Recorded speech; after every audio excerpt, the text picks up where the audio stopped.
welcome back. This is Gina with Tight Ship Mama. Today we are going to talk about the next practice in running your home like a tight ship, and that is implementing routines, specifically cleaning routines for your home. So if you saw my video on tidying up the playroom, you will see that once you implement these practices that I'm teaching, you are going to be able to clean your home so fast, and hopefully that will make it a little bit easier to do the job that I don't know who really likes to do.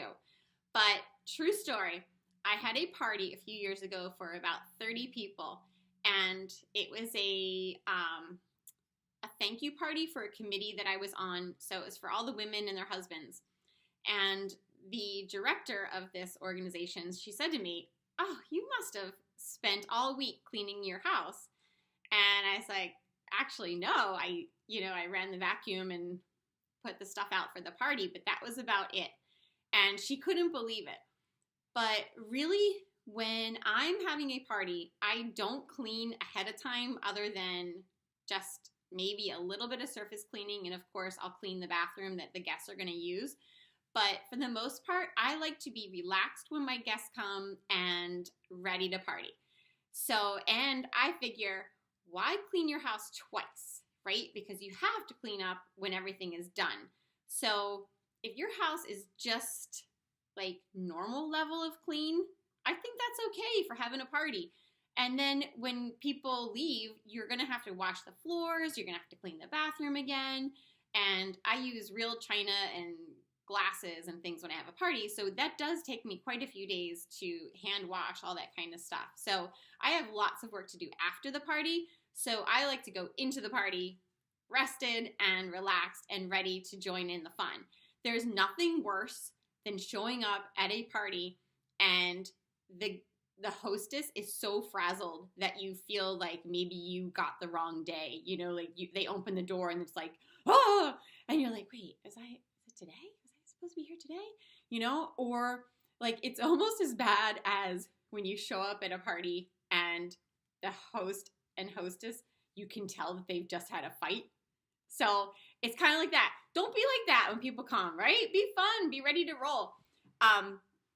So again, your house is never going to be 100% perfect, but it will be what I call company ready. Like you can open the door and people aren't going to be like bombarded with stuff falling out of your front door and, things totally crazy out of control.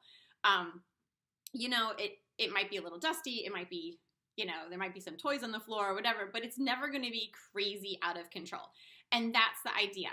I'm going to do a video in a few weeks about block scheduling, and I think of zone cleaning a lot like the block scheduling.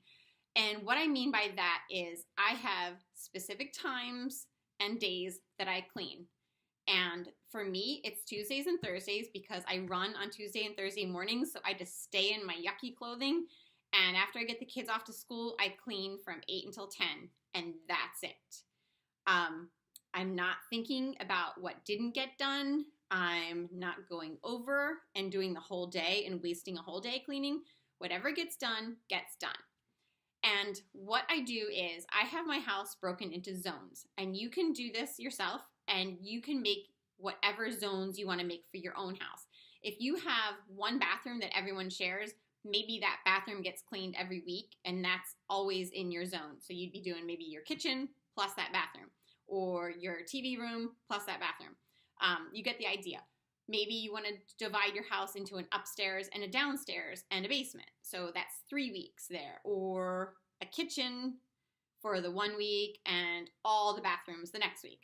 However you want to do it, there's no right or wrong answer. Because remember, too, you're going to have to go with the flow of your real family life. So for instance, this week I happen to be in the guest room in the downstairs.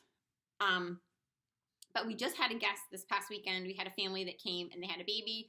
So I'm going to get those sheets are in the wash right now. I'm going to get rid of the pack and play and put that away. And I have another guest coming this week, later on this week. So I want to get that room turned over and ready for our new guest. So that got added into this zone for this week. Around the holidays, you're going to have different things to do because you might be putting out decorations or bringing down decorations, that kind of thing.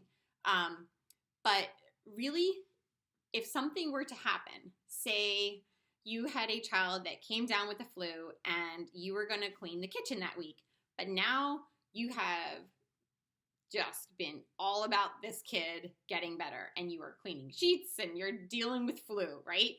So the kitchen gets put to the side and you don't clean at all. So then you can make the call. You can say, I'm either going to make it up next week and I'm going to bump whatever was supposed to be next week and I'm going to do the kitchen. Or you can say, you know what, we're washing the dishes and we're wiping down the tables and that we're doing the bare minimum. And when it comes to the kitchen the next month or the next time that you were supposed to get to that zone, then you deal with it. Okay, so you kind of go with the flow. But the thing is, it's never going to be so messy that anyone's going to notice that you've missed a month or so cleaning your kitchen. And that's what's really great about implementing these practices in your home. And the more you declutter, the faster you're going to be able to clean.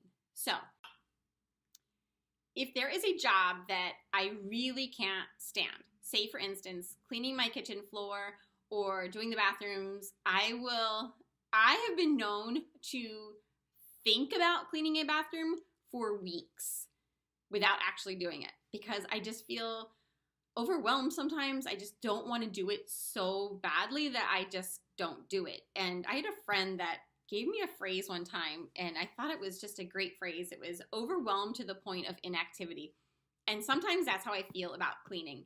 And I've worked on it for these past few years and just thinking like, how can I force myself to do it? So these zones have really helped because when I'm not in that zone, I do not think about it and I don't beat myself up anymore over not cleaning something. I just say, I'm going to get to it another time. But one of the tricks I'll do is maybe call my best friend, put her on speakerphone, and I'll clean the bathrooms. And one time I actually timed myself because I thought I've wasted a week, 2 weeks thinking about cleaning this bathroom when in all reality, how long does it really take? And when I timed myself that time, it was 15 minutes. So here I've beaten myself up for weeks over a job that was 15 minutes. Like, just do it. I don't know why I don't do it. I just don't. So I'll either call my best friend or lately I've been putting on a podcast that I save. Like if I see it's a good topic, I'll save it for a job that I really don't want to do. And that's kind of my reward. Or I'll say, when I'm done cleaning this, then I get to go do this. Or we'll go for a walk in, the woods or go to a park or something like that. So those are my tricks for forcing myself to get it done. And I love having a home that is easy to maintain. And there's always something to do. I mean, I could really be working all day, every day, just maintaining this house and taking care of the cooking and the cleaning. But at some point you have to say there's more to life than that. And you have to put a time limit on it. So whatever your time limit is, stick to it. And then whatever doesn't get done, just let it go. I think that's it for this video. I will try to let you know what zones I'm in as I do other videos, just in case you care. If, what's Gina up to this week? Oh, she's cleaning her bathrooms. Lovely. So, excuse me. So, I hope you enjoyed that. I hope that you have found some encouragement in getting your home into zones and just figuring out when you're in that zone, what do I need to be doing? And then as you declutter and your house gets in order, you'll have more time to deep clean those things. So right now, just get the routines down and don't stress about, oh my gosh, I haven't cleaned my oven in 6 years. Like if you haven't done it in that long, it's not going anywhere. So just get the basics down. And maybe part of what you do when you're in that zone is you declutter a little bit in that zone as well. So you're kind of cleaning and decluttering as you go. Just make sure if you are decluttering, that stuff needs to get out of your house as soon as possible, because then that just turns into a pile of clutter by your door or in your trunk. So get yourself on a schedule of getting rid of that stuff as well. All right. I'm Gina. This is Tight Ship Mama. If you enjoy running your home like a tight ship, or you wish you enjoyed it, then follow me. Please subscribe and be sure to hit the bell so you get a reminder. I upload a new video every Monday, and I talk about getting out of debt, decluttering, meal planning, implementing routines, and personal development. Have a great day.